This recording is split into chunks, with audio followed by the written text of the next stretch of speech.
Hi, everyone. Welcome to another episode. Welcome to the Luminousz Ztarr. And I certainly hope you guys are doing very well. Today, I'm going to be talking to you guys about how the narcissists sometimes they will threaten that if you don't, somebody else will. So guess what? Your response may be, well, go ahead. Okay? You might be all right with that.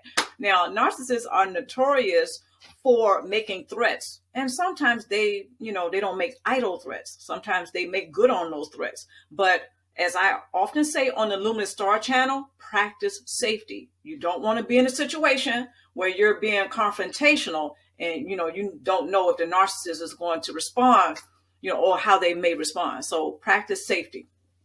Okay, so if you don't, someone else will. Okay, so have you ever challenged yourself to become okay with not being the primary source supplier? Okay, just think about that for a minute. You may have some peace of mind.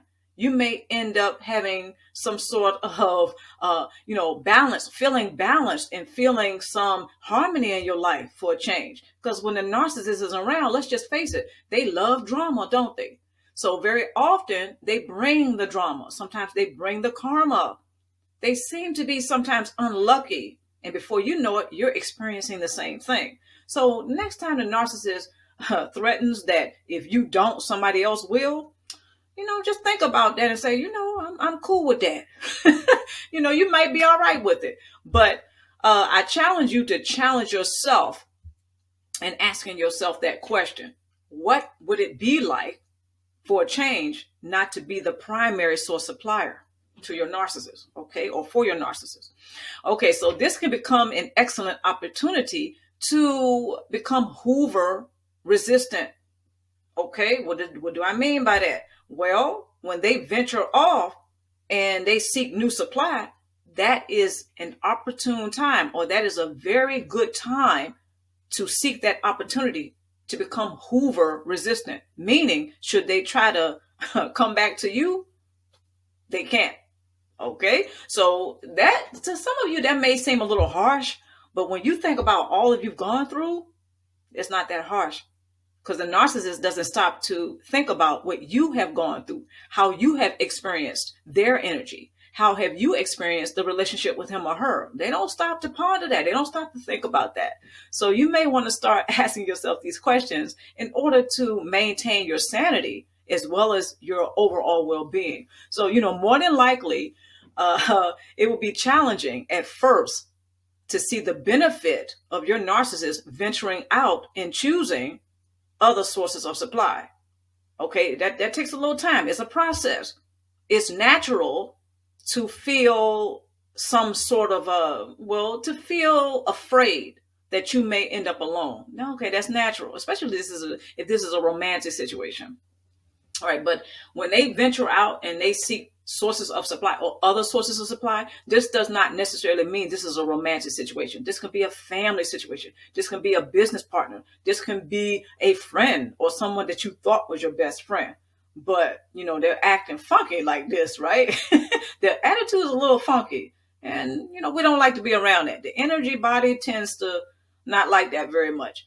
But anyway, it's very natural to feel afraid that you may end up alone.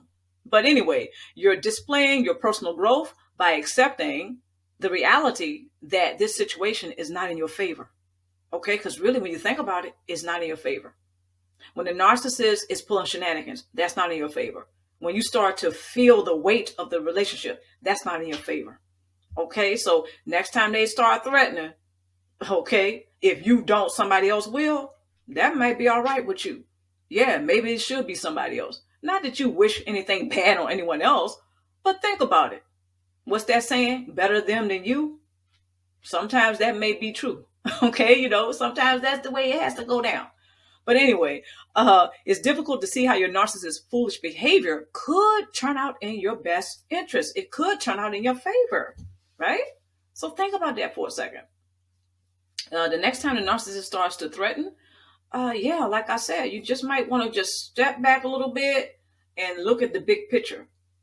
Because when you think about it, the narcissist often pulling shenanigans is only going to turn out for him or her. Okay, they're seeking people out.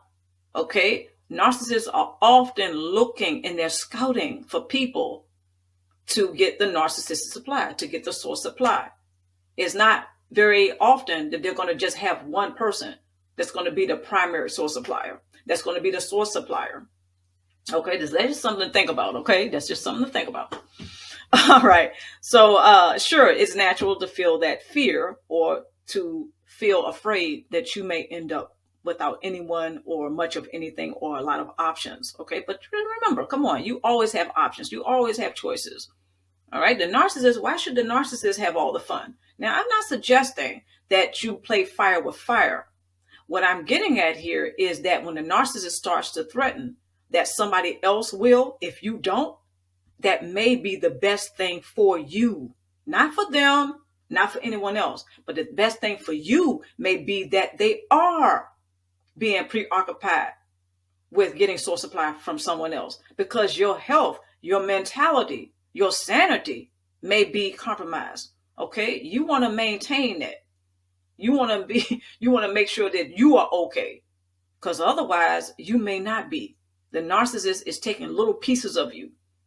Okay, just think about that. Every time they set you up for failure, every time they set up shenanigans or pull shenanigans and set people as well as you up for failure, and they're taking things, they're taking this, they're taking that. They're making excuses for why they have to treat you the way that they do, but they really don't have to treat you that way. They're choosing to. I know, ouch. But very often when narcissists start making excuses as to why, because you may ask them the question, why are you treating me this way? Narcissists often use that time to make excuses as to why they're treating you that way. They don't care about what they're doing as long as they get the source supply. They don't care about the aftermath as long as they're not the one left holding the bag. So next time that they threaten you with, if you don't, somebody else will, maybe that's going to be the best thing ever for you. It turns out in your favor. It's hard at first, especially if they do discard of you. If they do discard, right? I want you to change those wording. Okay, change that wording. Instead of looking at it like, or saying, well, they left me or they discarded of me, start looking at how they actually abandoned the relationship. They didn't abandon you. They didn't leave you. You see, it's easy to look at it that way. It's easy to say that. A lot of us are taught to look at it like that way. But when you really, really look at it and look at the big picture, they abandoned the relationship. They chose to venture out and get new sources of supply. Okay. And of course, that doesn't feel very good because you invested in the relationship. Okay. So if you decide to learn from the experience, okay, by accepting perhaps an emotionally poor investment, then thriving forward is possible. This is something I learned myself. Okay. I learned this a long time ago. We cannot control. At the end of the day, we really can't control how somebody thinks, the way they feel, the way they are. We really can't. What we can do is be self-controlled. Okay, instead of being controlled by the narcissist. So narcissists often think that what's sweeter than revenge is to control somebody. But when you choose to be self-controlled, right, then that is your revenge against a narcissist. That is the sweetest revenge that you may have, is displaying to a narcissist that he or she can't control you, but you are self-controlled, right? Just think about that for a minute. So, narcissists, sometimes they think that just because they try to control someone, they have all the power. Not necessarily. So, this can be your success. This can be part of your success story, is that you actually got past a narcissist or you grew past him or her. They tend to not forgive that. Narcissists often stay under arrested development. So as far as like growing, they tend not to do that because they don't learn from their mistakes. They don't learn from perhaps their character flaws. They don't learn from the poor choices that they have perhaps made. But you and I tend to learn from that. Okay. And at the risk of sounding like I'm speaking for you, I'm not. But if you're watching this and you're listening, then more than likely you're a person who has overcome the narcissist relationship. Perhaps you have experienced narcissistic abuse. Okay, so when that can be a part of your success story, that you have grown past a narcissist. You outgrew the narcissist relationship. See, you're no longer hooked on the relationship.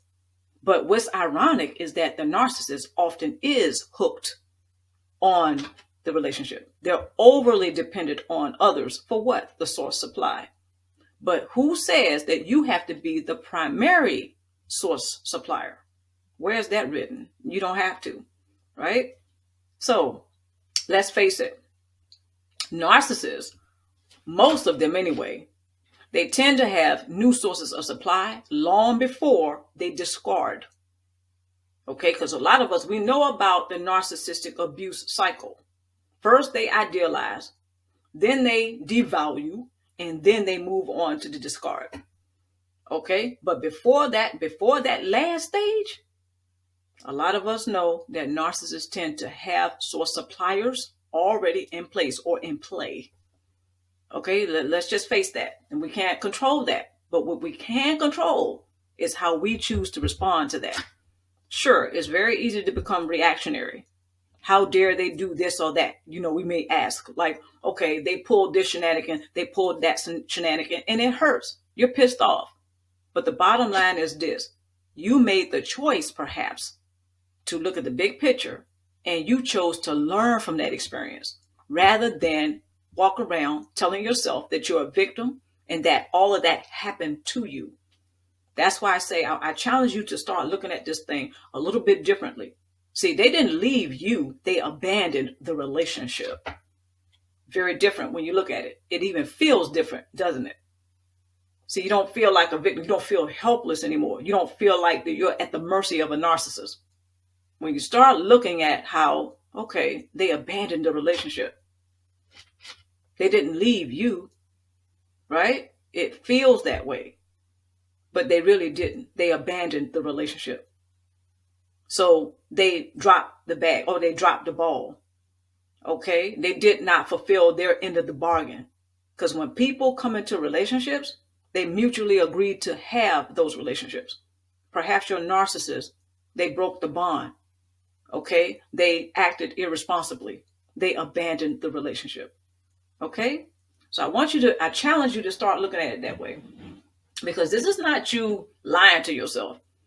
You're telling the truth about what happened. You're expressing what you have experienced. You're not holding it in, deep down inside, because narcissists, that's another thing that they prefer people to do. Why? Because it helps them to ditch their responsibilities of coming into the relationship and connecting with someone else. The narcissist often doesn't want to connect with anyone else. They want to control everyone else. They're about the control, not the connection. This is very often why narcissists see control as the sweetest revenge. But a lot of us who have gone through narcissist relationships, we often come to realize that self-control is the sweetest revenge against any narcissist. Okay? So remember, okay, narcissists, they often don't see this though. They often don't realize that evil is destined to fail. Why is that? Because narcissists often feel a strong sense of entitlement. They often think that the way that they do things, the way that they pull shenanigans, the diabolical tactics, they often think that's going to help them to what? Win. Therefore, help them to be in control, to help them to dominate the relationship. So once again, should they threaten you with, if you don't, somebody else will, you might say, all right, sure. Okay, I'm cool with that. Sure, it's better somebody else than me. Okay, because I'm just tired of going through all of the shenanigans. Okay, the drama of a relationship. You may be there already, maybe you're not. But I know at one time I was. I was like, listen, this got to stop. Time out. Enough is enough. But anyway, remember that evil is destined to fail. People often gravitate towards what's familiar, right? Narcissist relationships tend to have elements of what? Signs of codependency, but elements. Okay? I guess that's another way of putting it. Narcissist relationships often have signs of subtle codependency, okay, or subtle signs of codependency. That's what I meant to say. Okay, so narcissists often don't look at the cost. They're busy salivating over the rewards or what they think they're going to get. They often try to foresee an outcome of something. Narcissists often will ask themselves, what can they afford? What they cannot afford. What can they not afford? Not to be in control, not to be dominating their relationships. Okay, what can they afford? Well, they can afford to pull certain shenanigans. They think they can afford to pull certain shenanigans in order to get what they want, to manipulate an outcome. But very often, a lot of us know this blows up in the narcissist's face. Sooner or later, it catches up with him or her. It backfires. Okay, so people often gravitate towards what's familiar. What's familiar? Narcissist relationships tends to have subtle signs of codependency. Okay, ever wonder what a narcissist finds appealing about a toxic relationship? You ever wonder that? I have. I wonder what is so appealing about a toxic relationship to a narcissist.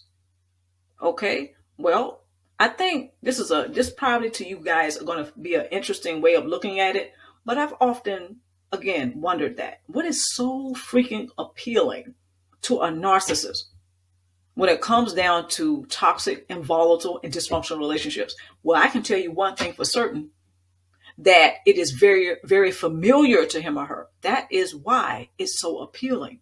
We tend to gravitate towards what we're familiar with. Okay, even if it's not good for us, it tends to be very toxic.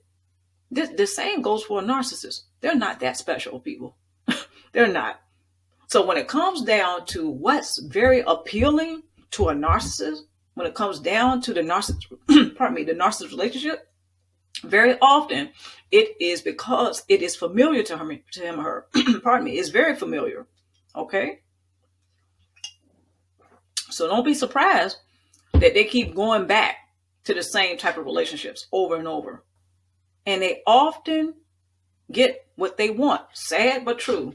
They often get exactly what they want out of these types of relationships. This is why they don't do healthy relationships. So when you start showing signs of outgrowing the relationship, very often they're very threatened by this.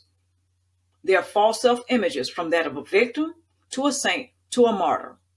Narcissists often will find your growth, or anyone else's for that matter, a threat to their false self-images.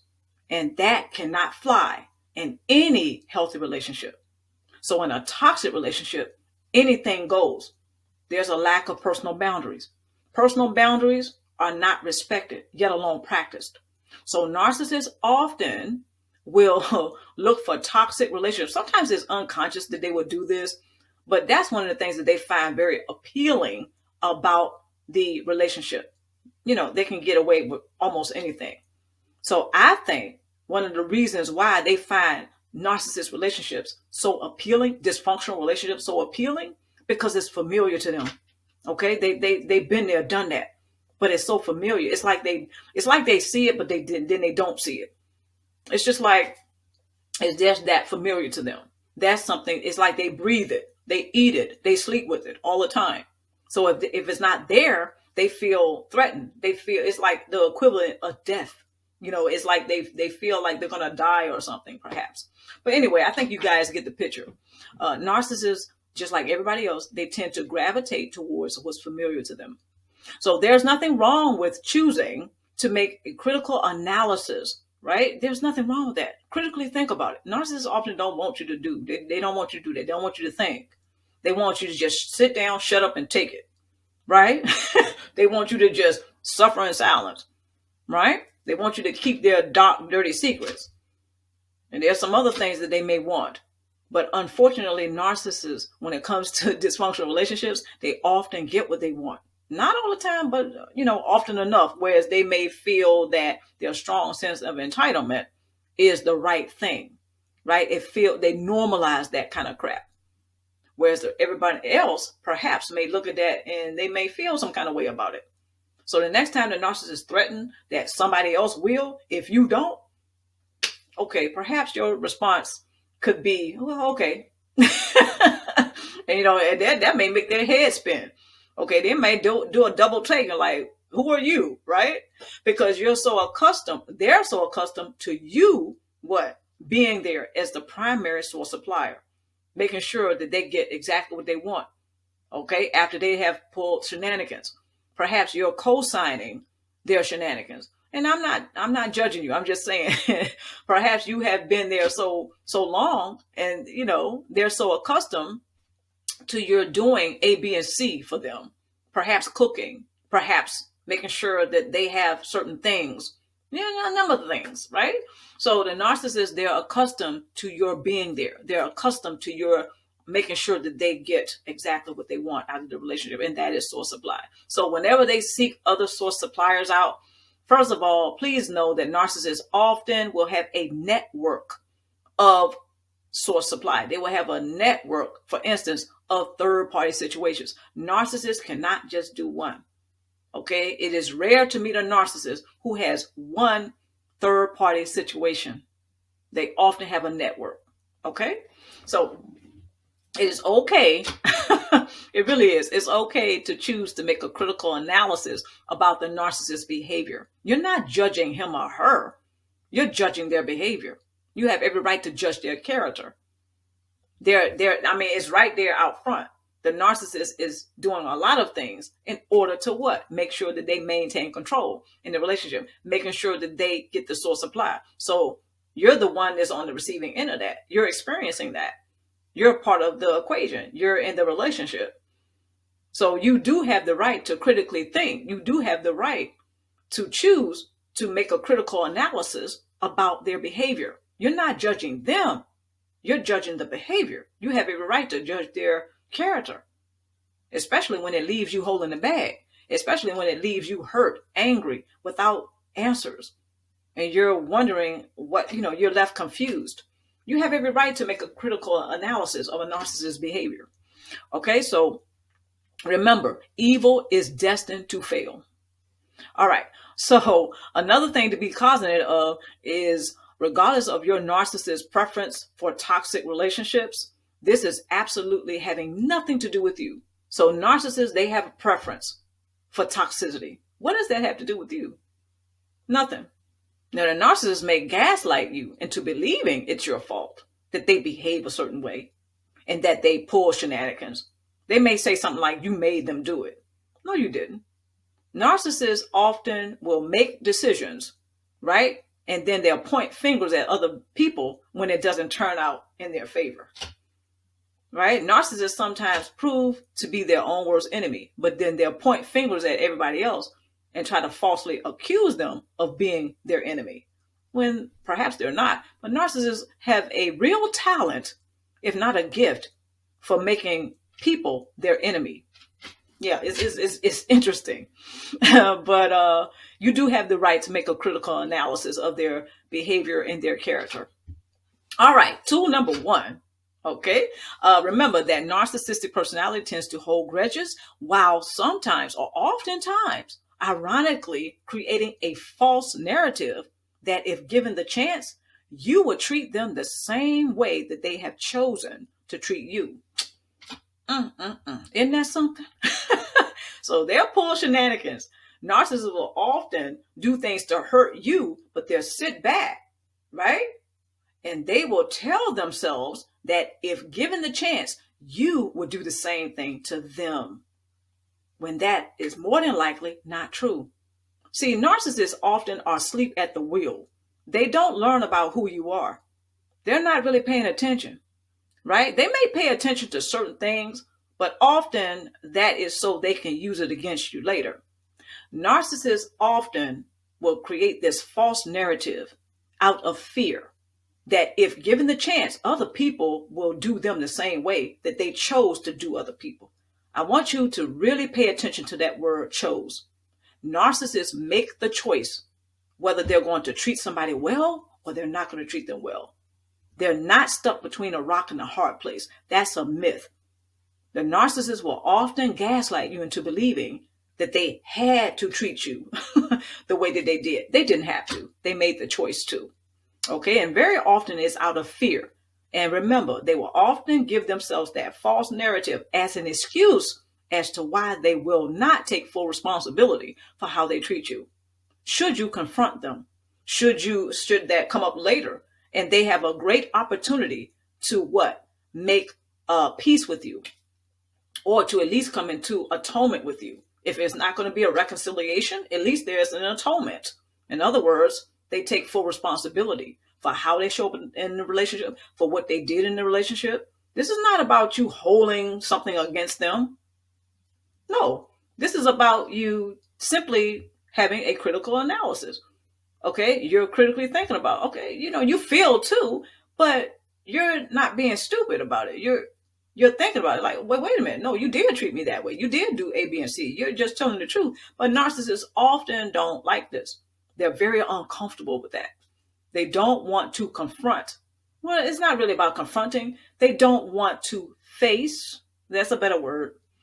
Okay, they don't want to face the consequences of the poor choices that they make, okay, or the choices that they have made about you. So the next time they threaten you with somebody else will, if you don't, okay, that could be your response. Okay, go ahead, because you may even go as far as to say that the narcissist has been doing that anyway, right? They've already been pulling shenanigans. They've already been getting other sources of supply, from professional life to personal life. Right? Because sometimes their job could be that other source of supply. The money that they have could be the other source of supply. But anyway, they often have this fear. Narcissists often have this fear that other people will do them the same way if given the chance. And some people probably would. Narcissists often are the ones who throw the first punch. They throw the first sucker punch. Right? But then they're afraid that somebody's going to retaliate. They're afraid. That's a constant fear that narcissists have. Okay? And that's something to think about. So, remember that sometimes this is why you won't even hear from them again. You won't see them again. Right? After they have pulled something and after they have moved on to new sources of supply. Because if they see signs that you realize or you pulled their card, don't expect the hoover. Okay, very often narcissists will attempt a hoover if they think they can get more supply out of you. Okay, so just remember that. All right, tool number 2. Consider starting a healthier lifestyle by perhaps keeping a healthy meal vlog. This is something I do this. Sometimes I have notebooks, right? I have notebooks of writing down my meals, and then I pay attention to how I feel after I write it down. Now, I know some of us, we do this when we go to the doctor, because the doctor, order us to do that. Look, start pricking your finger for blood and, taking account of your blood sugar. But sometimes you can do this yourself. Go ahead and write down what you're eating and how you feel after you eat it. It can do something. It can have us feeling a certain way. So when it comes down to consuming people, places, and things, yes, you heard me correctly.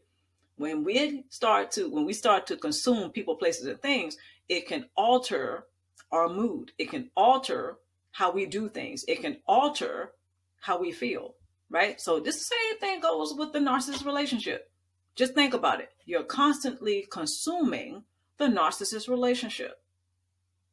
Yeah, I don't know if anyone has ever pointed this out to you, but yeah, you consume the narcissist relationship. And then it ultimately has you feeling a certain way, perhaps even thinking a certain way, right? So when it comes down to choosing to record what you're eating and how you feel afterwards, and not only that, what you tend to like to eat and how you feel afterwards is very powerful. Because then it helps you to realize how you tend to do things. Some people might say, well, how is that relating one to another? It does. The way we do things, for instance, the way we spend time is usually how we spend money. It's a correlation. So when it comes down to what we consume, the same applies. When we consume a person, place, or thing, then it tends to influence our responses. Right? How do we tend to do things? How do we tend to do relationships? Well, look at what you're consuming. How do you feel? How does that alter your mood? You may not feel like doing something, right? because perhaps you ate something that has you feeling upset. Sometimes when we're dealing with a narcissist, we may reach for something that's not very healthy for us, and we may consume it, right? So the same applies here. Sometimes when we are in a particular mood, it may influence what we might do or how we may do something. Hope that makes sense. I know that was long and drawn out, but when we start consuming things in a narcissist relationship, consuming the narcissist, consuming the elements of a narcissist relationship, it tends to leave a person feeling sorrow or sad or depressed. Okay. And not only that, it may compromise their overall well-being, their overall health. So consider incorporating a healthier lifestyle.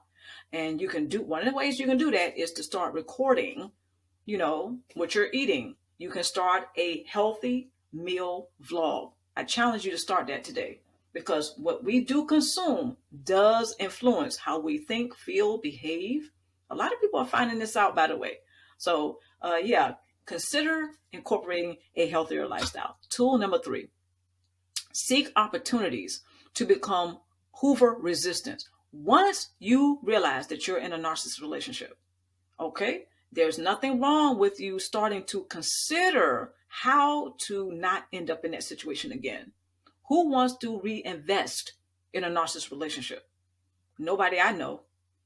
Okay, but once the narcissist starts to venture out into getting new sources of supply, that is a very good opportunity to start becoming hoover resistant. Okay, so once again, when you start to recognize certain things, right, in a narcissist relationship and you don't feel so good, that is a very good time to start thinking about what you need to do in order to thrive forward. What is it going to take for you to put a smile back on your face? Because the narcissist right now, the things that they're doing, the things that they're saying, perhaps you're not feeling very good about it. Perhaps you're struggling with depression, and perhaps you are not seeing the silver lining in that cloud very easily. I'm not saying it's going to be easy anyway, but narcissist relationships tend to leave people feeling some kind of way. Okay, so tool number 3 again, seek opportunities to become hoover resistant as soon as you discover that you are in a narcissist relationship that reveals that there's no resolution. After perhaps you have tried several times to come to peace with the narcissist. Okay, no such luck. Remember, narcissists often are unlucky.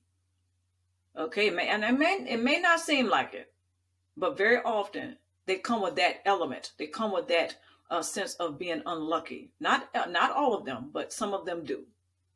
Okay, so the next time you start to realize that you're in a narcissist relationship, or should you realize that, start looking for ways to become hoover resistant. Translation, start looking for ways that you're not going to end up back in that situation, or yet alone another situation with a narcissist, whether that's professionally or personally. Okay, so once you accept that you are outgrowing the narcissist relationships, you are not obligated to wait for anyone else, okay, to have a change of heart or mind about you.